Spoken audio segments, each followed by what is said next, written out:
você está falando, o que é essa questão desse efeito estufa que pode aumentar na Terra? Isso é bom, isso é ruim? Explica pra gente como é que funciona. Então, acho que essa é a primeira informação realmente que é fundamental para que todos entendam. O efeito estufa, ele já ocorria naturalmente. Eu coloquei no passado porque já foi alterado. Ou seja, desde os primórdios dos tempos em que começou a vida no planeta Terra, os gases do Sol chegam, passam pela atmosfera, uma parte é devolvida para o universo, para fora do planeta, e uma parte sempre ficou para manter uma temperatura mínima da Terra. Senão a Terra seria muito mais fria, a vida seria muito menos intensa, que talvez até nem tivesse vida. Então, digamos assim, vamos supor que chegasse assim, 100 raios por dia. Tipo assim, 70% era devolvido e 30% ficava. E esses raios de sol são compostos por gases, né, principalmente dióxido de carbono. Só que a emissão desses gases, né, dióxido de carbono e metano principalmente, são os mais pesados, pela agricultura, por atividades energéticas, pelo queima de combustíveis fósseis, pelo desmatamento, pelos incêndios florestais, começou a aumentou demais a emissão desses gases. Então, essa quantidade de gases aumentou e, consequentemente, com ele vai aumentando a temperatura da Terra e, ao aumento da temperatura, causa alterações climáticas, das quais nós já estamos sendo vítimas. Uau. E isso traz também da questão de transportes públicos, né? Os gases emitidos, tudo. O setor energético, né, a queima de combustíveis fósseis e a agricultura são considerados os maiores vilões do efeito estufa. A agropecuária, principalmente pela emissão de gases pelo rebanho bovino no planeta inteiro. O Brasil é um dos maiores porque nós temos um grande rebanho, né? Então, são esses dois setores os mais responsáveis. O que nos remete à ideia assim, de que todos nós somos responsáveis. Isso que eu ia perguntar. Todos nós, porque todos nós consumimos, todos nós utilizamos transporte, né? Então, há cálculos, por exemplo, que tanto em benefícios para a saúde quanto em benefícios para o planeta, se as pessoas diminuíssem um pouco o consumo de carne, e nós consumimos muita carne, isso teria um efeito reverso muito positivo em todos os sentidos, inclusive para a saúde. Quando você fala o gado, é o gado mesmo? É o gado bovino, principalmente. Por quê? Porque no processo de ruminação, de digestão, né, do capim que ele come, da ração, ele gera gases. Gases.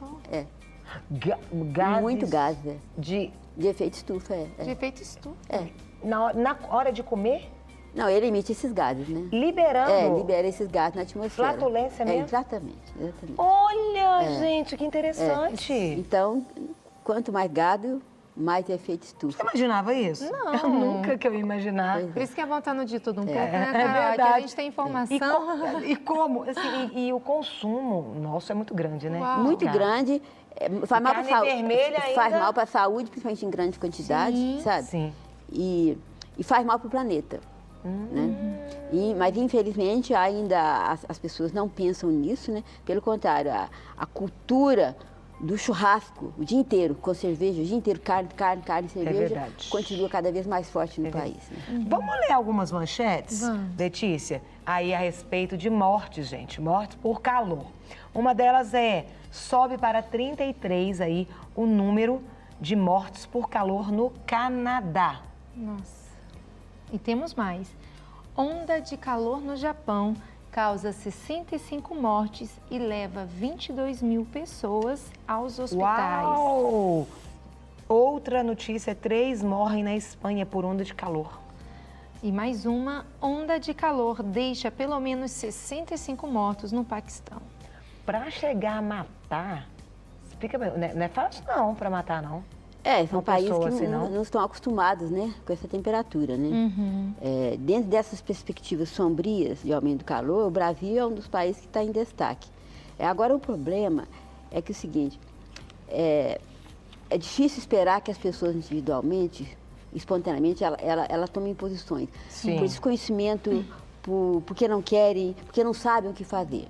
Então, assim, a gente espera sempre que os chamados tomadores de decisão, os líderes, as lideranças, que iniciem esse processo. Como no caso, por exemplo, do Acordo de Paris, assinado em 22 de abril de 2016, do qual faz parte o governo brasileiro, de reduzir a emissão de gases. Mas a emissão de gases, ela depende de políticas públicas.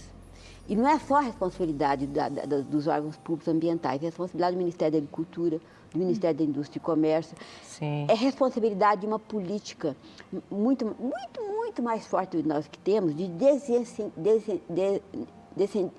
desincentivar o uso de combustíveis fósseis. O que significa você priorizar matrizes energéticas mais limpas, tipo assim, matriz eólica, né, energia solar, biocombustível, porque uma das grandes fontes é a queima de combustíveis fósseis na frota de veículos do país.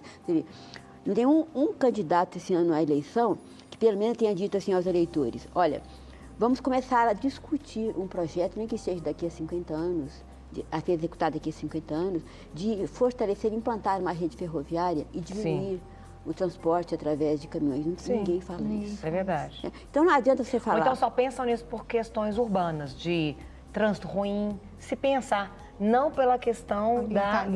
sem dúvida. Não é? A mobilidade urbana, sem dúvida, é um assunto super importante, era pensada só através desse aspecto. Ou seja, é um exemplo bom esse é o que mostra a desconectividade das políticas públicas em relação ao efeito estufa. Então, assim, a gente está brincando com o futuro. Está brincando com o futuro, infelizmente, sabe?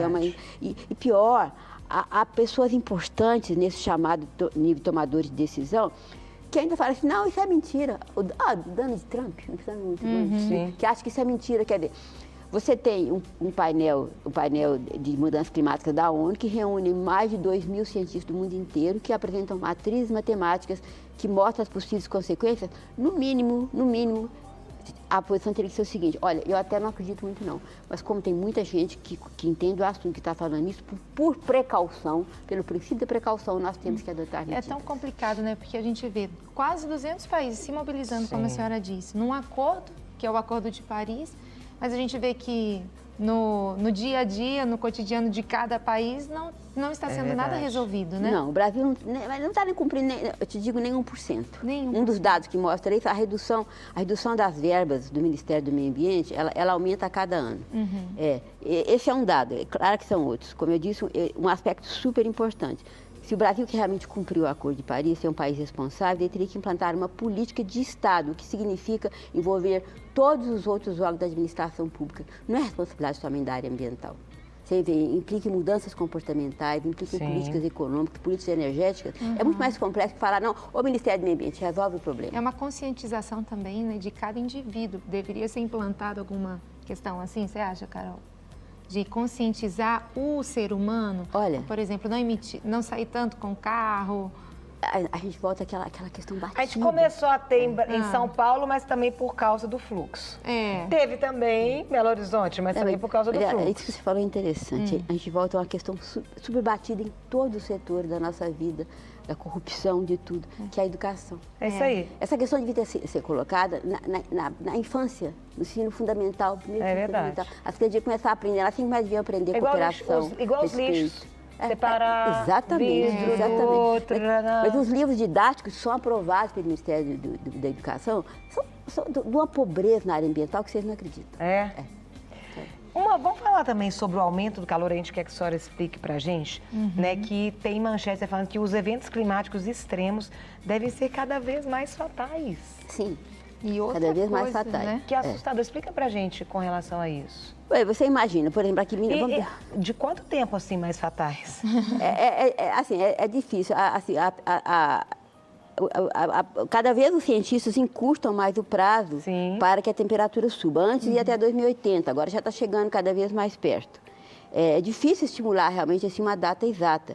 E, além disso, não acontece de forma regular. Algumas regiões vão ser mais afetadas, outras vão ser menos afetadas.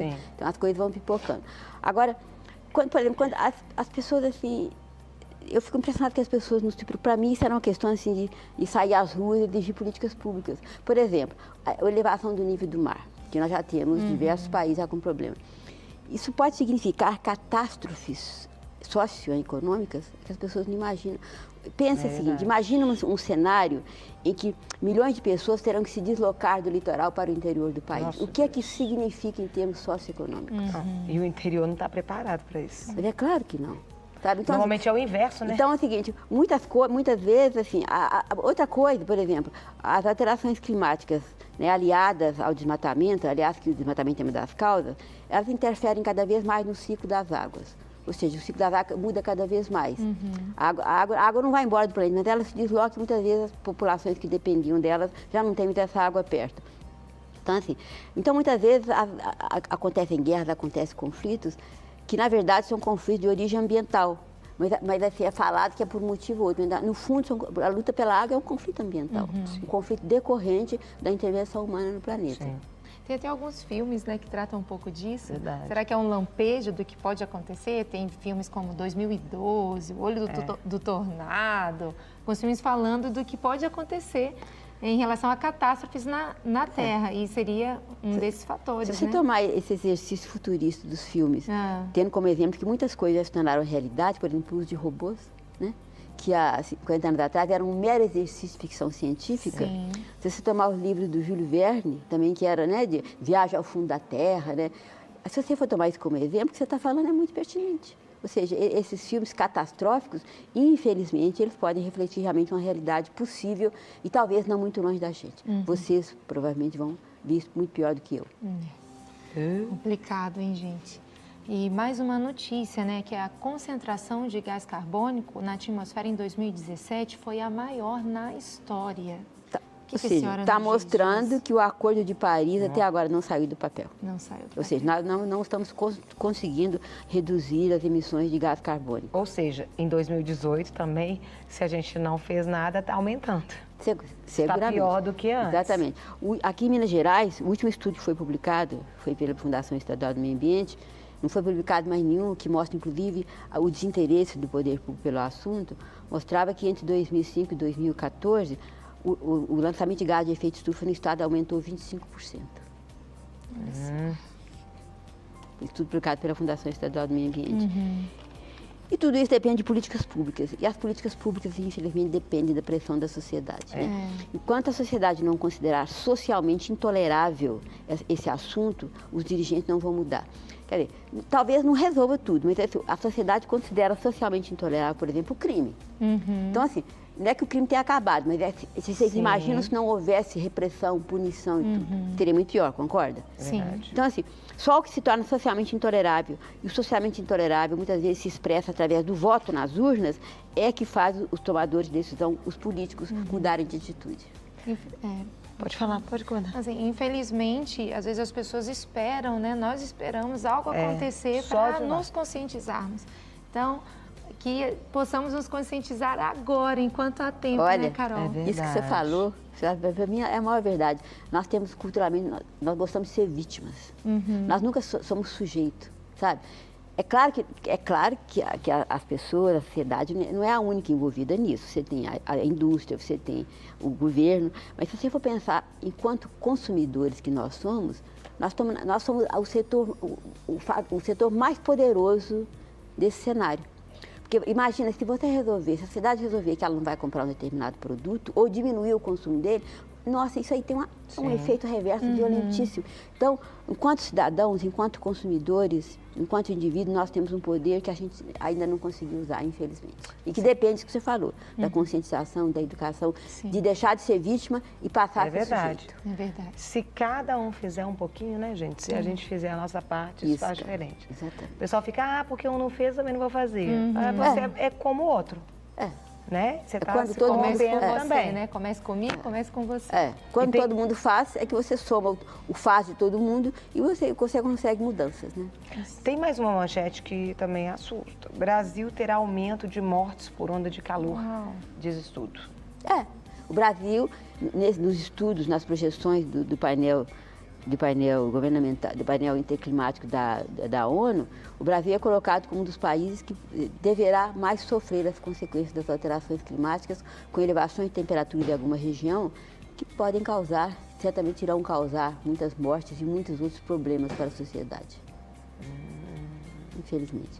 Em Minas Gerais, uma parte do território de Minas Gerais está incluído nessa ruim projeção do cenário futuro. O que a senhora diria, então, para... Esse é um programa onde tem muitas mamães que estão assistindo, para que elas ensinassem para os filhos. Vamos aproveitar esse momento agora para as mamães. Você também tem filho, né, mamãe? Além de ensinar, né, o mais ou menos óbvio, que eu acho que que a maior parte das pessoas sabem, que é muito falado, que é a questão, né, reduzir o consumo ao máximo possível. Aí as pessoas perguntam, como é que eu reduzo o consumo? Por exemplo, quando eu vou citar o meu exemplo. Nos últimos 2 anos, eu comprei uma garrafinha só de água. Eu faço questão, qualquer lugar que eu vou viajar, qualquer lugar, eu levo uma garrafinha. Porque quando eu compro uma garrafinha, eu estou gerando um plástico. Eu estou alimentando o efeito estufa, estou poluindo os mares, estou poluindo os rios, estou demandando mais exploração de recursos naturais. Quando eu falei assim com a vendedora, disse, não, olha, pode deixar, eu levo só nessa sacola, não precisa me dar outra sacola, não. As pessoas às vezes levam 3 embalagens para casa. São pequenas coisas do dia a dia da vida das pessoas, economizar água, economizar energia, né? Porque muitas vezes as pessoas abrem a torneira, acho que a maior parte não sabe de onde essa água vem. Não sabe onde ela foi captada, como é que ela chega até as casas, como é que está a situação do curso d'água em que ela foi retirada, o que é que precisa fazer para proteger esse curso d'água. Ou seja, a gente acha que a água sai da parede e a energia é só você ligar o botão, apertar o interruptor. E pagar a conta no final do mês. Quer dizer, a energia tem um ciclo de vida. Assim como a cerveja que eu consumo, assim como a roupa, assim como o hospital que eu uso, tudo tem um ciclo de vida. Tudo que nós fazemos depende da exploração dos recursos naturais. O que um garfo tem a ver com o recurso natural? O garfo veio do aço, o aço veio da mineração. A mineração causa impacto, ela gasta água, gasta energia, ela muda o relevo. Então, as pessoas precisam se conscientizar, isso as mamães devem ensinar aos seus filhos, que tudo que eles usam, o brinquedo que eles comem, o brinquedo plástico que eles usam, tem um ciclo de vida que demandou a exploração dos recursos naturais. Agora, uma coisa que eu acho, aproveitando a oportunidade, que as mamães devem ensinar, mais ensinar e elas agirem, hoje está se falando, né, que as mulheres são o maior percentual de eleitor no país, né, e que até agora elas estão indecisas. Antes de votar, pesquisa se esse candidato tem alguma proposta na área ambiental. Não quer ficar um segundo por fora da nossa programação?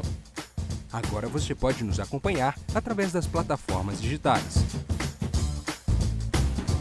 Não perca tempo, acesse, curta e siga-nos. Fique por dentro de tudo o que acontece por aqui. Rede Super, inspirando você.